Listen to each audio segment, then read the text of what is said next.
नमस्कार दोस्तों, D classes में आपका स्वागत है। आज हम रीजनिंग के पार्ट 27 करने वाले हैं। इसमें रीजनिंग के 20 इंपॉर्टेंट प्रश्न देखेंगे। यदि आप रेलवे, एसएससी या किसी भी स्टेट एग्जाम की तैयारी कर रहे हैं तो ये प्रैक्टिस सेट आपके लिए काफ़ी इंपॉर्टेंट है, क्योंकि इस प्रैक्टिस सेट में जो प्रश्न दिए गए हैं उसी टाइप के प्रश्न आपके एग्जाम में पूछे जाते हैं।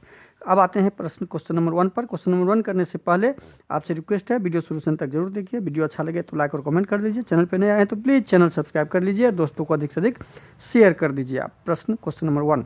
अगला प्रश्न है, स्टेटमेंट दिया हुआ है और निष्कर्ष से हमें स्टेटमेंट को साबित करना है। ऑप्शन ढूंढते हुए कोई बादल पर्वत नहीं है। बादल को क्या करेंगे हम? सी से निरूपित कर लेंगे क्लाउड। पर्वत को हिल से कर लेंगे एच। पर्वत को एच से कर लीजिए। नदी को रिवर से कर लीजिए। नदी को रिवर से। महासागर को ओ से कर लीजिए। अब देखते हैं इसको। कोई भी बादल पर्वत नहीं है। कोई बादल है, क्लाउड है, जो पर्वत नहीं है, हिल नहीं है, नहीं है। हमने संपर्क स्थापित कर लिया। डायग्राम ठीक से बना लेते हैं। सभी पर्वत नदियां हैं। जितने भी पर्वत हैं वो सारे पर्वत क्या है? रिवर के अंदर है। सभी नदियां महासागर हैं। जितने भी नदी है वो सब किसके अंदर है? महासागर के अंदर है, ओशियन के अंदर है। अब देखते हैं यहाँ पर निष्कर्ष को। निष्कर्ष में क्या दिया हुआ है? सभी नदियां कभी भी बादल नहीं हो सकती।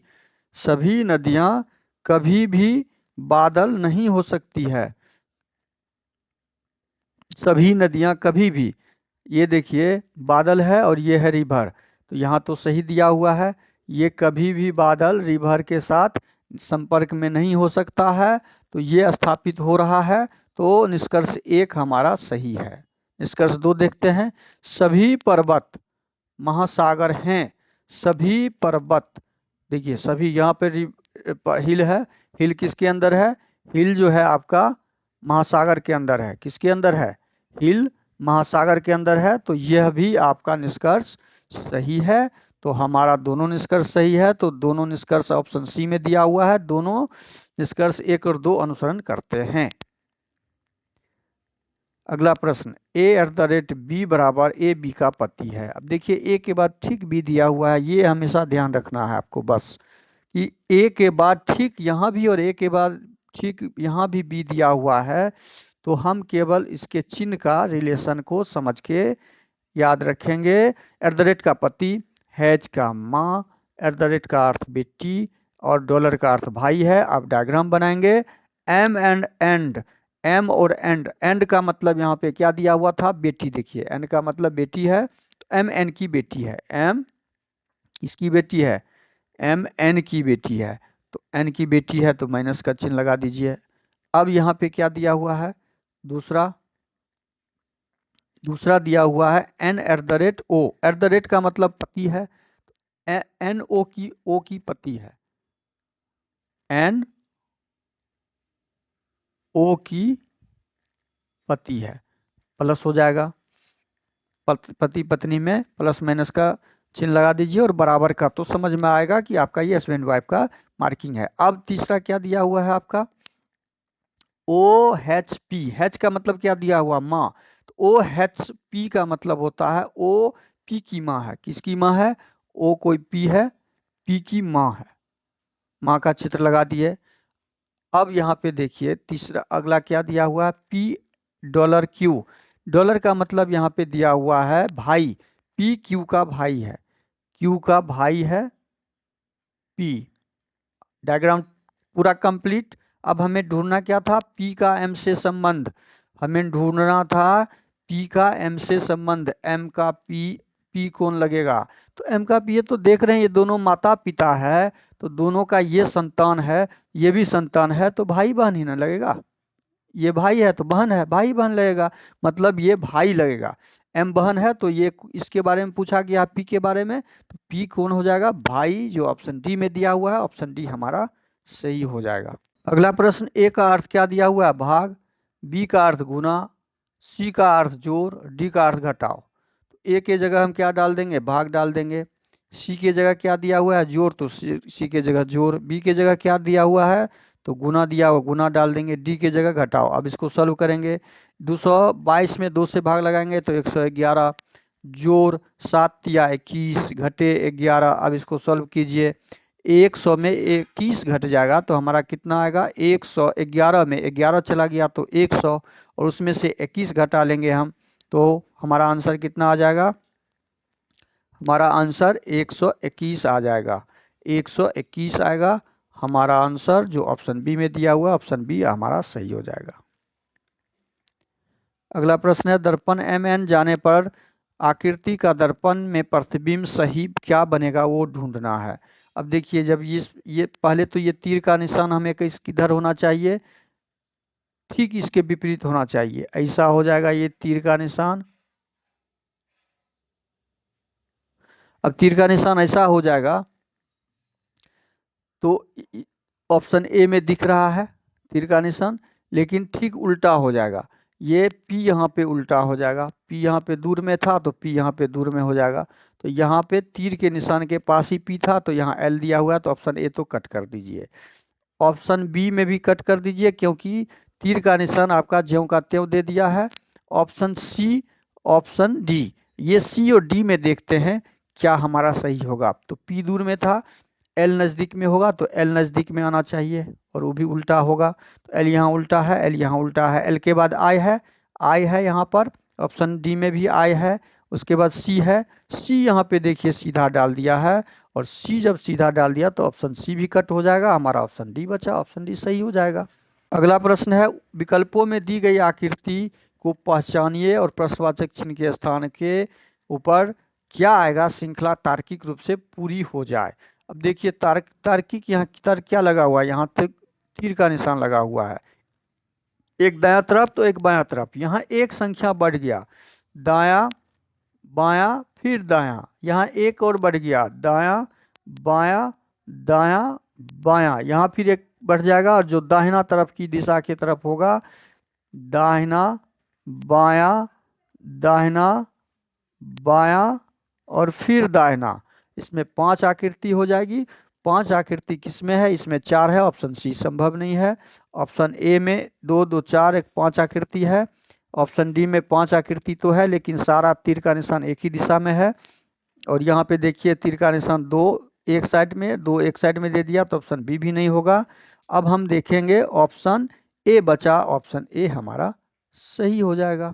अगला प्रश्न क्या है, अगला प्रश्न है, उस समुच्चय का चयन कीजिए जिसमें संख्याएं ठीक उसी प्रकार से संबंधित है जिस प्रकार दिए गए समुच्चय। देखिए इस समुच्चय में क्या संबंध लगा हुआ है, तो पहली संख्या बड़ी है तो 15 को 8 से गुना करते हैं तो 15 8 20 से, यहाँ पे क्लियर है कि 15 को 8 से गुना करते हैं तो 120 हमें मिल जाता है।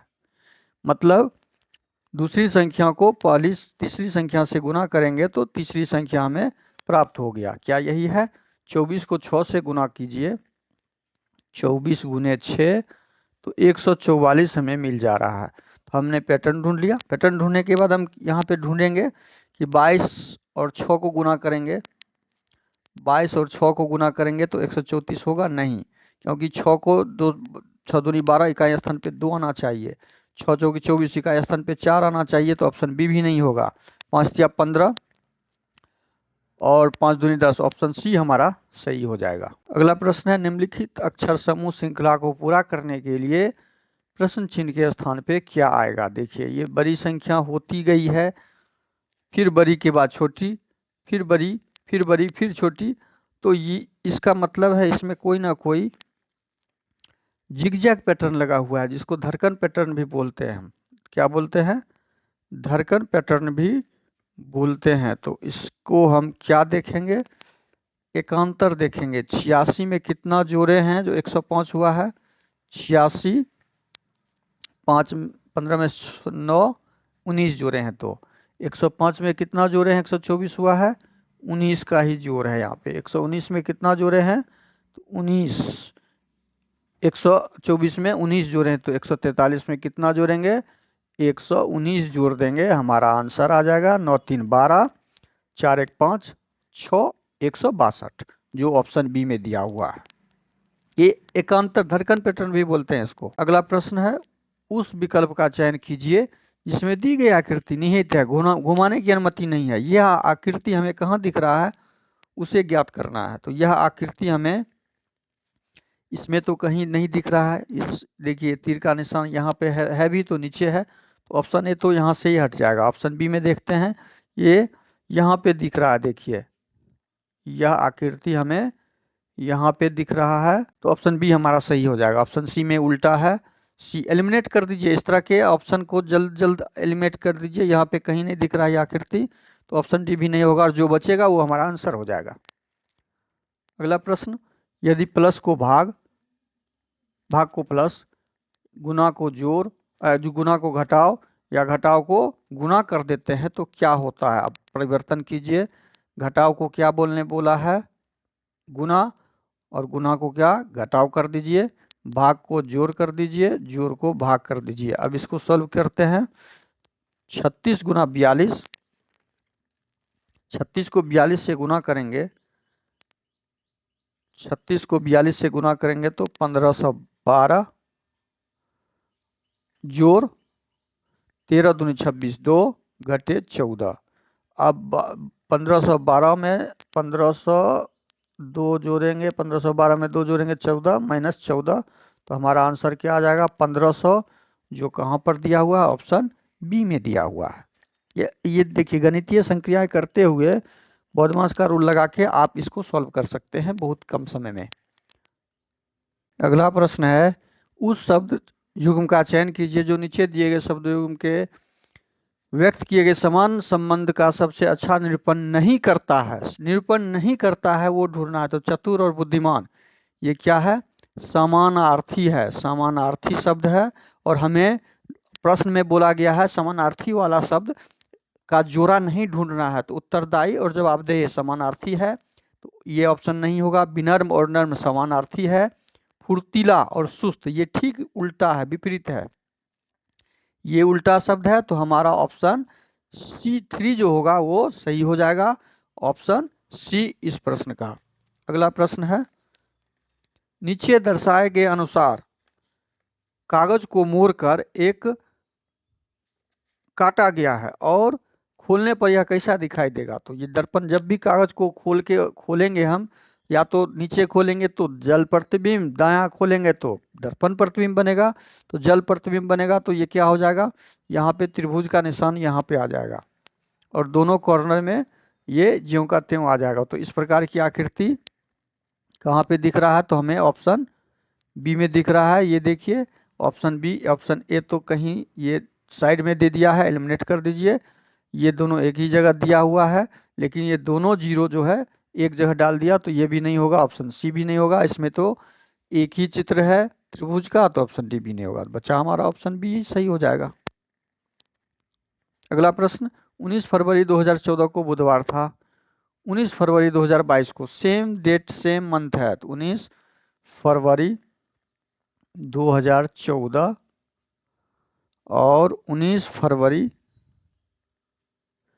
2022, केवल साल को हम घटाएंगे। साल 22 में से 14 को हटा देते हैं, 8 साल। तो 8 साल में अब लीप ईयर वर्ष कितने हैं वो ढूंढेंगे। चूंकि 19 फरवरी हमारा 4 से भाग लगेगा नहीं, 12 के बाद हो जाएगा 16। 2016 एक लीप ईयर वर्ष है, 16 4 20 एक लीप ईयर वर्ष है, 20 2 22, बस 2 दिन और बढ़ जाएगा हमारा। तो कुल 10 में हम क्या करेंगे, 7 से भाग लगाएंगे, रिमाइंडर लेंगे 7 3 हमारा रिमाइंडर आया। और 3 जब रिमाइंडर आएगा तो बुधवार में हम कितना जोड़ेंगे, +3 करेंगे। बृहस्पतिवार, शुक्रवार, शनिवार, हमारा आंसर क्या हो जाएगा, ऑप्शन बी शनिवार। अगला प्रश्न, दिए गए समीकरण को सही बनाने के लिए किन दो संख्याओं को आपस में बदला जाना चाहिए। अब आपस में बदलना जाना चाहिए, ये हम अंक को बदल के देखेंगे। यहाँ पे एक मार्किंग छूट गया है, यहाँ भाग का मार्किंग होगा। अब अंक को हमको बदलना है, 48/4। पहले ये देखेंगे 48 और 4 में कहाँ कहाँ बदला हुआ है। 48 यहाँ पे देख लेते हैं, 48 भाग वाला को पहले देख लेंगे। किसको चेक करेंगे हम, भाग वाले को पहले चेक कर लेंगे। 46 को 48 में, 48 को 46 में। यदि यहाँ पे हम बदलते हैं 48 को 29 जोड़ 46 घटे 48 भागा 4 जोड़ 7 गुने 3 घटे 26 को 61 लाना है। अब इसको हमको पहले ये ऑप्शन सी पहले देख लेते हैं। ऑप्शन सी में दिया हुआ है 46 को 48 और 48 को 46 कर देंगे, 46 को 48 कर देंगे तो हमारा 4 से 46 में भाग लगेगा ही नहीं, तो ऑप्शन सी तो पहले से ही कट हो जाएगा हमारा। हम यहाँ पे यही पहले मैच करेंगे भाग वाला। जब भाग वाला हम मैच कर लेते हैं तो ऑप्शन सी तो हट गया। अब जो है हम ऑप्शन डी लगा के देखेंगे। 46 को 26 और 26 को 46, 46 को 26 कर लीजिए और 26 को 46 कर लेते हैं तो हमारा 61 इसमें नहीं आएगा, क्योंकि 29 और 26 को जोड़ेंगे तो कितना हो जाएगा हमारा 29 6 6 12 2 2 4 1 5 52 माइनस 4 एकम 4 दूनी 12 जोड़ 21 घटे 46, तो ये हमारा कितना आ जाएगा 52, जो 61 नहीं आ रहा है। देखिए 52 3 5 2 7 में 6 2 8 4 1 5 58 घटाएंगे तो 61 नहीं आएगा, तो हमारा ऑप्शन डी भी कट हो जाएगा। हमारा ऑप्शन डी भी कट हो जाएगा। अब बचा ऑप्शन ए और ऑप्शन बी। ऑप्शन ए में हम बी लगा के देखते हैं।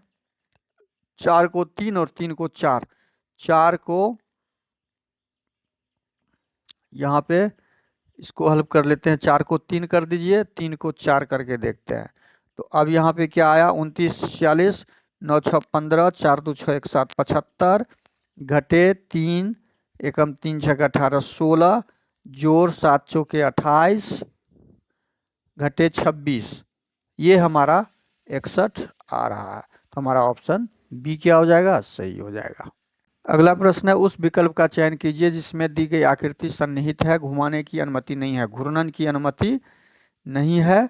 तो यह आकृति हमें यहाँ पे दिख रहा है नहीं, नीचे दोनों तरफ हमारा सर्कल होना चाहिए। ऑप्शन ए में नहीं सर्कल दिया, ये साइड में सर्कल दिया है, घुमाने की अनुमति नहीं है, तो ऑप्शन बी भी हमारा नहीं होगा। ऑप्शन सी में भी साइड में दे दिया है तो ऑप्शन सी भी नहीं होगा। ऑप्शन डी बचा, हमारा ऑप्शन डी सही हो जाएगा, जो ऊपर नीचे दिया हुआ है और बॉक्स भी यहाँ पे बना हुआ है। अगला प्रश्न, अंग्रेजी वर्णमाला क्रम के आधार पर दी गई श्रृंखला में प्रश्नवाचक चिन्ह के स्थान पे क्या आएगा। यहाँ 3 अक्षर दिए हुए हैं, तीनों अक्षर में कोई ना कोई रिलेशन है अगले सीरीज से, तो अगले सीरीज से रिलेशन ही हमें ढूंढना है। तो यहाँ पे ए 1 नंबर पे होता है और एक्स 24 नंबर पे।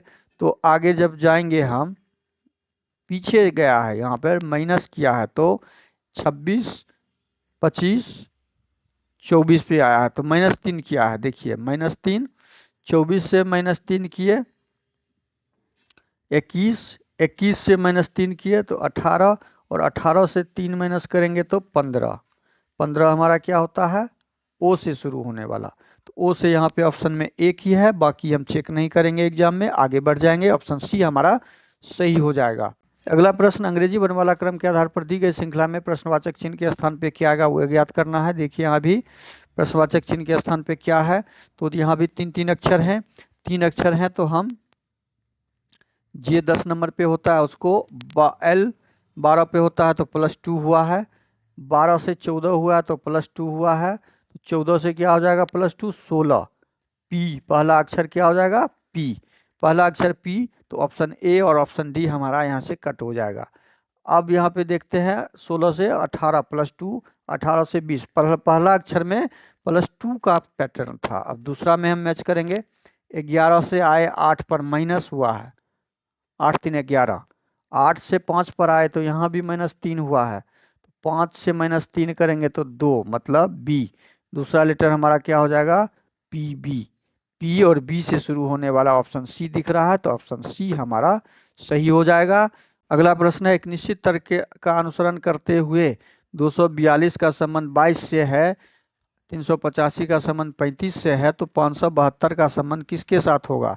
242 का संबंध 22 के साथ दिया है और 385 का संबंध 35 के साथ दिया है। हमें 572 का संबंध किसके साथ होगा, ऑप्शन से ढूंढना है। तो 22 को हम कितना से गुना करेंगे, जो 242 हो जाएगा। तो 22 एकम 22, 22 एकम 22, 11 से। 22 को हम 11 से गुना किए हैं, 35 को 11 से गुना किए हैं, तो इसको हम 11 से भाग लगा लेंगे। तो 11 पचे 55, 5 2 11 दूना 22, 52 आएगा, जो ऑप्शन डी में दिया हुआ है। ऑप्शन डी हमारा क्या हो जाएगा, सही हो जाएगा। अगला प्रश्न, यदि 22 मार्च 2000 को बुधवार है तो 16 जनवरी 2010 को सप्ताह का कौन सा दिन होगा। अब 22 मार्च 2000 ईस्वी में बुधवार है, तो 16 जनवरी हमें 16 जनवरी तक आना है। तो 16 22 डेट सेम कर लीजिए आप, डेट 22 मार्च, और चूंकि मार्च के बाद, मार्च से पहले जनवरी है, तो यहाँ हम 2009 ही लेंगे, 2009 ही लेंगे। अब ईस्वी हम 2009 तो कुल 9 साल, मार्च फरवरी हमारा क्रॉस कर गया है 2000 में, तो 2004 लीप ईयर वर्ष कौन सा हो जाएगा, 2004 2008। तो यहाँ पे 2 दिन और जुड़ जाएगा, 2 9 2 11, इसको 7 से भाग लगा लीजिए, 7 4 11, 4 हमारा क्या आ गया, रिमाइंडर आ गया। साल का क्लियर हो गया। हमें आना है 16 जनवरी तक। हमें कहाँ तक आना है, 16 जनवरी तक। तो मार्च 2009 में मार्च का कितना दिन हो बचा हमारे पास, मार्च का बचा 31 में से 22 चला गया। मार्च 31 का होता है, 31 का होता है, 31 में से 22 चला गया, तो 22 8 9 दिन, और 9 में 7 से भाग लगा देंगे तो रिमाइंडर कितना हो गया, 2, रिमाइंडर 2। मार्च का रिमाइंडर क्लियर हो गया। अब मार्च जब क्लियर हो गया तो अप्रैल का रिमाइंडर 3 होता है, 2 होता है। अप्रैल का रिमाइंडर 2, मई का रिमाइंडर 3, जून का रिमाइंडर 2, जुलाई का रिमाइंडर 3, अगस्त का रिमाइंडर 3, सितंबर का रिमाइंडर 2, अक्टूबर का रिमाइंडर 3, नवंबर का रिमाइंडर 2, दिसंबर का रिमाइंडर 3। हमें आना था मार्च तक, तो जनवरी 2010 में अब आ गए हम, जनवरी 2010 में आ गए। जनवरी 2010 का रिमाइंडर कितना हो गया, 3, और हमें 16 जनवरी तक ही आना था। कहाँ तक आना था, 16 जनवरी तक ही आना था। तो कुल जनवरी नहीं लेंगे हम 16 जनवरी तक ही आएंगे। तो 16 जनवरी में 7 से भाग लगाएंगे तो 2 हमारा रिमाइंडर। अब कुल रिमाइंडर को आप जोड़ कर लीजिए, यहाँ पे जोड़ कर लीजिए, जोड़ कर लेते हैं। पहले 7 7 हटा लेते हैं, देखिए 3 2 5 2 7 कट हो गया, 3 2 5 2 7 कट हो गया, 3 2 5 2 7 कट हो गया, 4 3 7 कट हो गया। तो इस टोटल रिमाइंडर में हमारे पास क्या बचा, केवल 1 3 रिमाइंडर बचा। क्या बचा, 3 रिमाइंडर हमारे पास कितना बचा, 3। तो बुधवार में हम कितना जोड़ेंगे, 3 जोड़ेंगे, बृहस्पतिवार शुक्रवार शनिवार, जो ऑप्शन बी में दिया हुआ है। ऑप्शन बी हमारा क्या हो जाएगा, सही हो जाएगा। इतना लिखने की जरूरत आपको एग्जाम में नहीं है, आप सीधा रिमाइंडर केवल लिखते जाइएगा। देखिए 31 दिन का रिमाइंडर 7 से भाग लगाते हैं तो 3 होता है, 30 दिन का रिमाइंडर 7 से भाग लगाते हैं तो 2 होता है, 28 दिन का रिमाइंडर 7 से भाग लगाते हैं तो 0 होता है, 29 दिन का रिमाइंडर 7 से भाग लगाते हैं तो रिमाइंडर 1 होता है। बस इतना याद रखना है। तो कुल 365 एक साल में 7 से भाग लगाते हैं तो रिमाइंडर 1 होता है, और लीप ईयर में 7 से भाग लगाते हैं तो रिमाइंडर 2 होता है। बस इतना याद रखना है। इतना याद रख के आपको कागज पे से ज़्यादा ब्रेन में भी चलाते रहना है कि हमारा रिमाइंडर कितना आया और टोटल दिन कितना आगे हमें जाना है। अगला प्रश्न, एक निश्चित कूट भाषा में फ्यूचर इज ब्राइट को PLMKNI लिखा जाता है, तो ब्राइट शूटिंग स्टार को DGRZPL लिखा जाता है उसी कूट भाषा में ब्राइट का कोड क्या होगा। अब देखिए ब्राइट का कोड, चूंकि ब्राइट दोनों में कॉमन है तो जो कॉमन कोड होगा वही इसका आंसर होगा। तो कॉमन वर्ड कॉमन ढूंढते हैं, कॉमन कोड कौन सा है, तो पीएल है, पीएल है। तो ब्राइट का क्या हो जाएगा, पीएल, जो ऑप्शन सी में दिया हुआ है, ऑप्शन सी हमारा सही हो जाएगा। अगला प्रश्न, नीचे दिए गए शीट को मोड़कर एक घन बनाया गया है जिसमें ग्रीन का विपरीत ढूंढना है। तो जब ओपन डाइस हो तो ओपन डाइस में विपरीत उसका क्या होता है, एकांतर होता है। अब देखिए यहाँ ब्लैक है दिया हुआ, ब्लैक लिखा हुआ है BLACK, ब्लैक का विपरीत ब्लू है, हमें ग्रीन का ढूंढना है। पिंक का विपरीत क्या हो जाएगा आपका, वाइट हो जाएगा, और रेड का विपरीत ग्रीन हो जाएगा। मतलब ग्रीन का विपरीत क्या हो जाएगा, रेड, जो ऑप्शन बी में दिया हुआ है रेड हो जाएगा, रेड, ऑप्शन बी सही हो जाएगा। वीडियो शुरू से अंत तक जरूर देखिए, वीडियो अच्छा लगे तो लाइक और कमेंट कर दीजिएगा। चैनल पे नए आए हैं तो प्लीज़ चैनल को सब्सक्राइब कर लीजिए। थैंक यू, धन्यवाद, जय हिंद, जय भारत।